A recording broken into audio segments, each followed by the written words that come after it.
하나님의 말씀 보겠습니다. 하나님의 말씀은 요한복음 14장 1절로부터 7절까지의 말씀을 교독을 하겠습니다. 신약성경 171쪽에 있습니다. 신약성경 171쪽에 있는 요한복음 14장 1절로부터 7절까지의 말씀을 교독을 합니다. 1절의 말씀을 제가 먼저 봉독해 올립니다. 너희는 마음에 근심하지 말라. 하나님을 믿으니 또 나를 믿으라. 내 아버지 집에 갈 곳이 많도다. 그렇지 않으면 너희에게 이르렀으리라. 내가 너희를 위하여 거처를 예비하러 가니. 가서 너희를 위하여 거처를 예비하면 내가 다시 와서 너희를 내게로 영접하여 나 있는 곳에 너희도 있게 하리라. 내가 어디로 가는지 그 길을 너희가 아니라.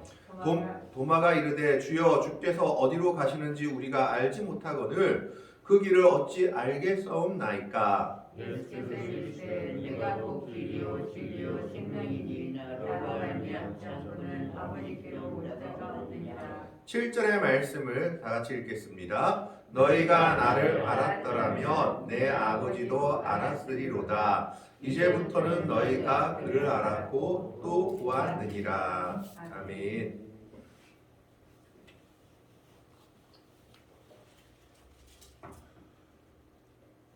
오늘 본문 말씀은 두려워하며 불안에 떠는 제자들에게 예수님께서 그들을 위로하며 그들에게 근심하지 말라고 명령하고 있는 말씀입니다. 그렇다면 제자들은 왜 불안해하며 두려움에 떨고 있었을까요? 흔히 보통 세상 사람들이 불안해하며 두려움에 떠는 이유는 몇 가지 이유들이 있습니다. 첫 번째는 물질적인 이유죠. 무엇을 먹고 살아야 할지, 어떻게 사업을 계속해야 할지 이런 이유들 때문에 불안해하며 두려움에 떱니다. 앞으로 어떻게 될지 모르는 물질적인 문제 때문에 불안에 떨게 되는 겁니다. 두 번째는 죽음에 대한 두려움 때문에 불안에 떨게 됩니다. 언제 죽을지, 또 어떤 병에 걸릴지, 건강에 대한 염려, 죽음에 대한 두려움으로 인해서 불안하게 됩니다. 이런 두려움들이 세상적인 두려움이라고 한다면 예수님의 제자들은 그런 두려움 때문에 떨고 있는 것은 아닌 것 같습니다. 왜냐하면 예수님께서 이전에 제자들에게 먹을 것과 마실 것과 입을 것 때문에 근심하지 말라라고 말씀하셨기 때문입니다. 왜냐하면 그것은 하나님께서 하나님의 백성들이 그 모든 것이 필요한 줄을 미리 알고 계시기 때문에 하나님의 백성들은 하나님께서 그들을 분명히 먹이시고 입히시고 재워주실 것이다. 그것을 믿으라라고 얘기했습니다. 그러면서 먹을 것 때문에, 마실 것 때문에, 자는 것 때문에 걱정하는 것은, 입을 것 때문에 걱정하는 것은 이방인들이 걱정하는 것이다 라고 이야기를 했습니다. 하나님을 믿지 않는 사람들, 예수님을 믿지 않는 사람들이 걱정하는 것이 그런 것들이지 하나님을 믿는 백성들은 그런 걱정은 할 필요가 없다라고 얘기하고 있기 때문입니다. 그렇다면 오늘 본문의 제자들은 무엇 때문에 불안해하고 두려워하고 있을까요? 그것은 바로 요한복음 13장에 있는 내용과 연결이 됩니다.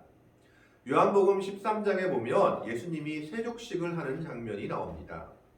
예수님이 세족식을 하는 이유는 한 가지였죠. 제자들이 서로 내가 크니 네가 크니 하고 싸우고 있는 것을 보고 몸소 섬김의 본, 낮아짐의 본을 보여주신 것입니다. 그래서 그들에게 내가 주와 선생이 되어 너희 발을 씻겼으니 너희도 서로 발을 씻어주라 라고 얘기하고 있습니다. 그런데 문제는 그 다음의 내용들입니다. 그리고 나서 예수님께서 무엇을 말씀하셨냐 하면 너희 중 한 명이 나를 배반할 것이다 라는 것을 얘기하셨습니다. 시편에서 다윗이 말한 것처럼 내 떡을 먹는 자가 내게 발꿈치를 들었다 하는 말씀을 가지고 제자 중 한 명이 자신을 배반할 것임을 말씀하였습니다. 이 말씀을 들은 제자들은 서로 의심하며 서로 걱정했습니다. 그래서 다른 성경에 보면 예수님이 이 말씀을 했을 때 모든 제자들이 나와서 예수님께 묻는 게 있었습니다. 혹시 내가 그 사람입니까? 혹시 자기가 배신하게 될까봐 모든 제자들이 두려워했던 것입니다. 두 번째 말씀은 무슨 말씀이냐 하면 예수님께서 이제 내가 너희를 떠나가겠다라고 말씀하셨습니다. 13장 33절의 말씀에 보면 작은 자들아 소자들아 내가 아직 잠시 너희와 함께 있겠노라 너희가 나를 찾을 것이나 일찍이 내가 유대인들에게 너희는 내가 가는 곳에 올 수 없다고 말한 것과 같이 지금 너희에게도 이르노라. 예수님이 제자들을 떠나가게 될 것을 말씀합니다. 십자가의 죽음을 이야기하신 것입니다. 이것은 제자들에겐 청천벽력과 같은 소식이었습니다. 자신들의 모든 것을 버리고 메시아라고 따랐던 예수님이 자신들을 버려둔 채로 떠나겠다는 것은 그들에게는 상상할 수 없었던 일이었던 겁니다. 그것이 그들을 근심하게 하고 불안하게 하고 두려워하게 한 두 번째 말씀이었습니다. 세 번째 말씀은 무엇이냐 하면 38절 13장 38절 마지막 말씀입니다. 예수께서 대답하시되 내가 나를 위하여 목숨을 버리겠느냐 내가 진실로 진실로 내게 이르노니 닭 울기 전에 내가 3번 나를 부인하리라. 베드로가 예수님을 3번 부인할 것을 말씀하셨습니다. 제자들은 예수님이 베드로를 수제자로 삼으신 것을 다 알고 있는 상태였습니다. 그리고 베드로가 얼마나 뜨겁게 예수님을 따르고 사랑했는지를 다 아는 상태였습니다. 그런데 그런 베드로조차도 3번이나 예수님을 부인한다고 예수님이 말씀하시니 다른 제자들은 불안해하고 두려워할 수밖에 없었던 겁니다. 나도 그렇게 되는 것은 아닌가? 나도 주님을 부인하진 않을까 하는 두려움이 그들에게 솟았던 것입니다. 지금 제자들의 두려움은 세상적인 두려움이 아니라 예수님이 자신을 떠나가겠다라고 말씀하신 그 말에 대한 두려움, 그리고 너희들 중 한 명이 나를 배신할 것이다 라는 것에 대한 혼란, 그리고 베드로조차도 3번 부인하겠다라고 말씀하신 것에 대한 근심이었습니다. 혹시 내가 예수님을 배반할까? 그리고 나도 베드로처럼 예수님을 저렇게 부인하게 될까 하는 문제와 이제는 예수님이 없다는 사실에 대한 두려움이었습니다. 그래서 그들의 상태를 14장 18절에 보면 뭐라고 얘기하냐 하면 내가 너희를 고아와 같이 버려두지 아니하고 너희에게로 오리라 라고 예수님이 말씀합니다. 그들의 상태는 부모 잃은 고아와 같은 상태다라는 것입니다. 예수님이 없는 제자들의 상태는 부모를 잃은 고아와도 같은 모습이 될 것이다 라는 것을 제자들은 알고 있었던 겁니다. 사실 제자들은 예수님의 부름에 자신들의 모든 것을 다 버려두고 예수님을 쫓았던 사람들입니다. 베드로와 요한, 야고보는 자신의 생업인 배를 그물을 다 버려두고 예수님을 쫓았고 마태는 세리라는 직업을 버려두고 예수님을 쫓았습니다. 예수님의 12제자 모두가 자기들의 모든 것을 버려두고 예수님을 쫓았던 사람들입니다. 그 이유는 한 가지였습니다. 예수님이 메시아가 될 것이다 라는 소망 때문이었습니다. 그 메시아가 될 것이라는 소망은 지금 우리가 얘기하고 있는 이런 메시아, 하늘과 우주의 왕으로 오신 메시아가 아니라 그 당시 그들은 예수님이 메시아로서 이스라엘 땅을 지금은 로마에 점령당하고 있는 이스라엘 땅을 다시 회복시키시고 다윗 왕의 시대와 같은 영광을 회복시켜 주실 메시아로 생각했습니다. 그래서 그 메시아로 오신 예수님을 따른 제자들은 예수님이 메시아로서 이스라엘의 왕으로 등극할 때 우리들은 그 밑에서 한 자리 할 수 있겠다라는 생각들을 가지고 있었습니다. 그런데 13장에서 말씀하시는 예수님의 말씀은 그들의 그 모든 희망을 산산이 부숴버리는 말씀이었던 겁니다. 그들을 떠나겠다. 그리고 제자 중 한 명은 나를 배반할 것이다. 심지어 수제자라 하는 베드로조차도 3번이나 나를 배신할 것이다. 나를 부인할 것이다. 라고 얘기하고 있으니 제자들이 혼란스러웠고 불안해하고 두려워할 수밖에 없었던 겁니다. 이런 제자들에게 위로하며 명령하고 있는 말씀이 오늘 본문 말씀입니다. 14장 1절에 보면 너희는 마음에 근심하지 말라. 하나님을 믿으니 또 나를 믿으라 라고 얘기합니다. 너희는 마음에 근심하지 말라라고 얘기했을 때 이 근심하지 말라는 말은 명령형입니다. 권고하는 것이 아니라 명령하고 있는 겁니다. 상사가 부하한테 명령하듯이 군인 체계에서 명령하듯이 명령하는 것이 마음에 근심하지 말라라는 겁니다. 사람들이 근심하는 것이 결코 좋은 효과를 내는 적이 없기 때문입니다. 근심해하고 불안해하는 것으로는 아무것도 이룰 수 없습니다.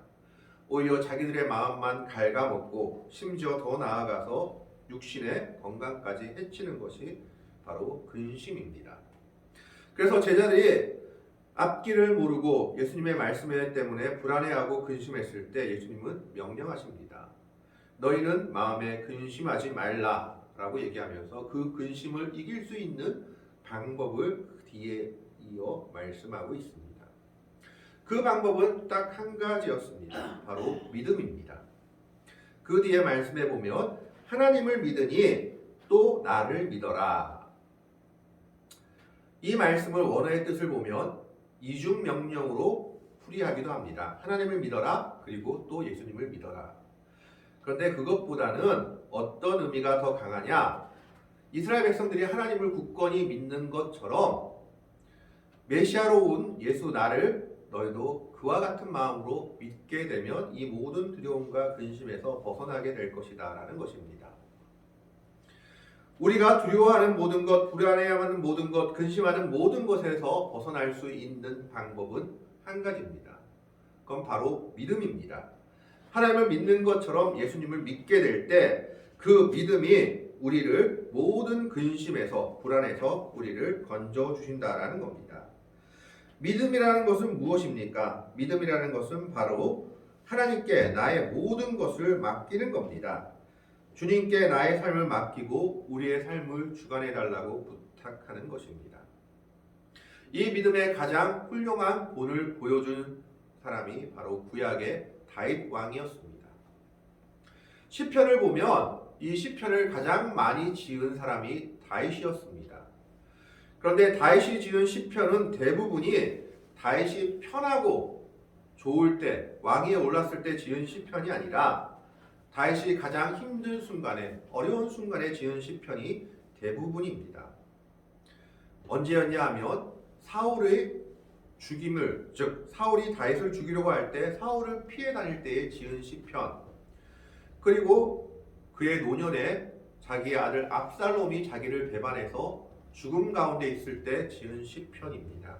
또 하나는 사울을 피해 다니다가 가드 왕, 즉 블레셋 왕한테 불려갔다가 죽을 뻔해서 미친 척하고 침 흘리면서 겨우 그 자리를 빠져나온 뒤에 지은 시편, 이런 시편들이 대부분이었습니다.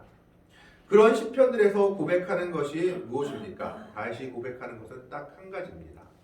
내가 하나님을 믿기 때문에 하나님께서 나를 보호하실 것이다. 나를 이 모든 환난에서 건져 주실 것이다 라는 믿음의 고백이 그 시편들에 넘쳐 있는 것을 보게 됩니다. 그 모든 어려운 상황 속, 두려운 상황 속에서 지금 제자들이 처한 정말 혼란스러운 상황 속에서 근심하지 않게 되는, 그리고 근심을 버려버릴 수 있는 방법은 한 가지, 온전히 믿는 것이었습니다. 그래서 예수님께서는 하나님을 믿으니 또 나를 믿으라 라고 얘기하고 있습니다. 두 번째로 예수님은 그들을 떠나는 것이 그들을 버리는 것이 아님을 이야기합니다. 2절의 말씀에 보면 내 아버지 집에 거할 것이 많도다. 그렇지 않으면 너희에게 일렀으리라. 내가 너희를 위하여 거처를 예배하러 간다 라고 얘기합니다. 즉 제자들을 떠나는 것은 제자들을 버리고 떠나는 것이 아니라 제자들을 위해서 더 좋은 것을 마련하기 위해서 떠나고 계심을 말하고 있는 겁니다. 이것은 역설적으로 말하면 제자들을 떠나지 않게 되면 이 땅에서는 제자들이 고아와 같지 않게 예수님께 동행할 수 있지만 내세 이후에 소망이 없게 될 수도 있음을 이야기하고 있는 겁니다. 오히려 이 땅에서는 예수님과 함께 동행해서 그들이 좋을지 모르지만 내세 이후에 그들이 거할 땅이 없게 될 수도 있는 것입니다. 더 영원한 세상에서 그들의 자리가 없게 될 수도 있는 것을 말하고 있는 거죠. 그래서 예수님께서 그들을 떠나는 것이 오히려 복된 일이고 오히려 좋은 일임을 얘기하고 있는 겁니다. 예수님은 그들을 버리려고 떠나는 것이 아니라 그들을 위해 더 좋은 것을 마련하기 위해 떠나고 있음을 제자들에게 말씀하고 있습니다.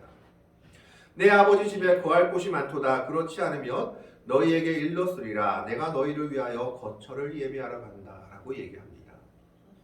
때로는 주님께서 하나님의 백성들을 환난 속에, 고통 속에 놔두시는 것처럼 보일 때가 있습니다. 우리가 어디로 가야 할지 모를 때가 있습니다. 하지만 그때마다 우리가 믿음으로 고백해야 할 일이 하나 있습니다. 하나님은 우리를 위하여 더 좋은 것을 예비하고 계신다라는 믿음입니다. 예수님은 제자들을 고아와 같이 버려두려고 떠나는 것이 아니라 제자를 위해서 더 좋은 것을 마련하기 위해 떠나고 계신 겁니다. 오히려 그것이 제자들에겐 복이 되는 일임을 이야기하고 있습니다. 세 번째로 예수님은 다시 오실 것이다 라고 제자들에게 말씀하고 있습니다. 3절 말씀에 보면 가서 너희를 위하여 거처를 예비하면 내가 다시 와서 너희를 내게로 영접하여 나 있는 곳에 너희도 있게 하리라. 제자들에게 다시 찾아올 것임을 말하고 있습니다. 이 3절 말씀을 해석하는 데 있어서 학자들마다 의견이 조금씩은 다릅니다. 예수님이 다시 오시는 것이 언제를 이야기하는 것이냐? 부활 때를 이야기하느냐? 아니면 다시 오실 재림의 때를 이야기하는 것이냐를 가지고 학자들마다 의견이 나눠져 있긴 합니다. 부활을 지지하는 학자도 있고 재림을 지지하는 학자도 있지만 거의 대부분의 사람들이 말씀하고 있는 것은 재림 때를 이야기하고 있다.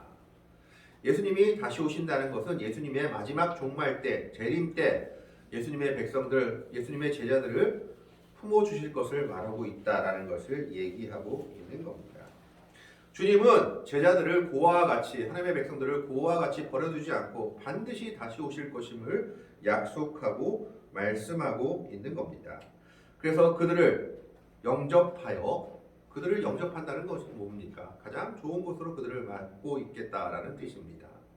그래서 예수님이 있는 곳에 그들도 있게 하겠다. 영원한 천국으로 그들을 들어 올릴 것임을 약속하고 있습니다. 이것이 하나님의 백성들에게 주어준 세 번째 은혜인 것입니다. 예수님의 재림은 누구의 생각과 같이 올 수도 있고 안 올 수도 있는 것이 아니라 불변하는 약속입니다. 반드시 오시겠다고 예수님은 하나님의 백성들에게 성경을 통해서 말씀하고 계십니다. 그래서 오늘 제자들에게도 세 번째로 내가 다시 올 것이다. 결코 너희를 혼자 버려두지 아니할 것이다 라고 약속하며 그들을 두려움을, 그들의 불안을 해소시켜주고 있는 겁니다. 하나님의 백성들이 이 힘들고 어려운 세상을 살면서도 소망을 놓지 않는 것은 무엇입니까? 마지막 종말의 날에 예수님께서 다시 오셔서 우리를 구원해 주시고 우리를 가장 좋은 곳으로 인도해 주실 것이라는 믿음이 우리들에게 있기 때문입니다. 그렇기 때문에 이 험난한 세상을 살면서도 우리는 주님을 믿는 믿음 가운데 평강을 누리며 살아갈 수가 있는 겁니다. 주님은 13절의 말씀 때문에 걱정하며 혼란스러워하며 두려워하는 제자들에게 13장의 말씀들 때문에 두려워하며 혼란스러워하며 불안해할 것이 아니라 믿음으로 승리하며 믿음 가운데 평강을 누리라고 약속하고 있는 겁니다. 주님은 걱정하는 제자들에게 약속을 주신 것입니다. 먼저 그 혼란을 이길 힘은 믿음임을 이야기하면서 예수님이 떠나는 이유가 제자들을 위해서 더 좋은 것을 마련하기 위해서 떠남을 이야기합니다. 그리고 세 번째로 주신 약속이 무엇입니까? 다시 오겠다는 약속입니다. 이런 약속을 주었기 때문에 그들에게 평안을 누리라고 근심하지 말라고 명령하고 있습니다. 4절 말씀에 내가 어디로 가는지 너희가 그 길을 안다라고 얘기하고 있습니다. 이건 무슨 말씀입니까? 예수님의 말씀을 제대로 들었다면 예수님이 말씀하는 것이 무슨 뜻인지 알 수 있을 것이다 라고 얘기하고 있는 겁니다. 하지만 제자들은 예수님의 말씀을 귀담아 듣지 않았습니다. 그래서 도마조차 이렇게 얘기합니다. 주께서 어디로 가는지 알지 못하는데 그 길을 어찌 알겠습니까? 아니 예수님 당신이 대체 어디 지방으로 떠나는지 모르는데 우리가 그 길을 어찌 알고 따라갑니까? 라고 항의하고 있는 겁니다. 이때 예수님께서 중요한 말씀을 하나 합니다. 6절 말씀에서 예수께서 이르시되 내가 곧 길이요 진리요 생명이니 나로 말미암지 않고는 아버지께로 올 자가 없느니라. 예수님은 길을 인도해 주시는 분도 아니고 길을 알려 주시는 분도 아니십니다. 그분은 바로 그분 자체가 길이신 분이십니다. 다른 모든 유명한 성인들은 진리에 이르는 길을 알려주겠다라고 나섰다면 예수님은 그 자신이 길이다라고 선포하셨습니다. 그 자신이 길이요 진리요 생명이 되어서 자기만이 하나님께로 갈 수 있는 문이요 길임을 말씀하고 있는 겁니다. 예수님 자신이 바로 하나님이셨기 때문입니다. 그래서 7절 말씀에 너희가 나를 알았더라면 내 아버지도 알았으리라. 이제부터 너희가 그를 알았고 또 보았느니라. 예수님을 본 것이 하나님을 본 것과 같다라고 이야기하고 있는 겁니다. 불안해하는 제자들에게 두려워하는 제자들에게 두려워하지 말라고 명령하시면서 약속을 주십니다. 내가 너희를 위하여 좋은 것을 예비하러 가고 다시 너희에게 오겠다. 그리고 내가 가는 그 길을 너희가 다시 같이 가게 될 것이다. 왜냐하면 내 자신이 그 길이기 때문이다 라고 말씀하고 있습니다. 오늘 하나님의 백성들에게도 마찬가지입니다. 우리는 세상의 여러 가지 일들 때문에 불안해하고 두려워합니다. 이 불안과 두려움을 이길 수 있는 방법은 한 가지입니다. 바로 믿음입니다. 온전히 믿게 된다면, 하나님을 온전히 믿고 예수님을 온전히 믿게 된다면 그 근심에서 벗어날 수 있게 되는 겁니다. 다윗이 그 험악한 세월 속에서도 평안을 누릴 수 있었던 것은 그가 하나님을 온전히 믿었기 때문입니다. 그리고 우리가 한 가지 확신해야 될 일은 바로 주님이 우리를 때로는 고난 가운데서 내버려 두시기도 하는 이유는 우리에게 더 좋은 것을, 더 큰 은혜를 주시기 위함이다라는 겁니다.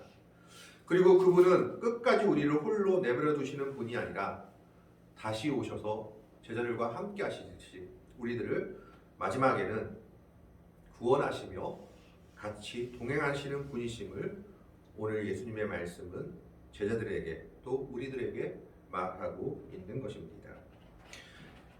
바로 그러한 약속이 있기 때문에 우리는 이 땅을 살면서 이 험한 세상을 살면서도 믿음 가운데 평안을 누릴 수가 있는 겁니다. 혼란스러워하고 불안해하고 두려워하는 제자들에게 주님께서는 명령하셨습니다. 두려워하지, 근심하지 말라. 이것은 오늘 우리들을 향한 명령이기도 합니다. 근심하는 것이 어떤 해결도 이룰 수 없기 때문입니다. 우리는 근심하는 대신 믿음을 가지고 주님의 약속을 믿고 기다리는 가운데 평안을 누려야 하는 존재들인 겁니다. 오늘 예수님께서 제자들에게 명령하신 명령 그리고 그 약속하신 약속들을 기억하며 그 명령과 약속이 오늘 우리들에게도 주어진 명령과 약속임을 생각하며 정말 주님의 말씀을 굳게 붙잡고 하나님의 은혜를 굳게 붙잡고 나아가는 가운데 주님이 주신 진정한 평강의 은혜를, 평안의 은혜를 누릴 수 있는 복되고 아름다운 성도들이 될 수 있기를 주님의 이름으로 간절히 축원합니다. 기도하겠습니다.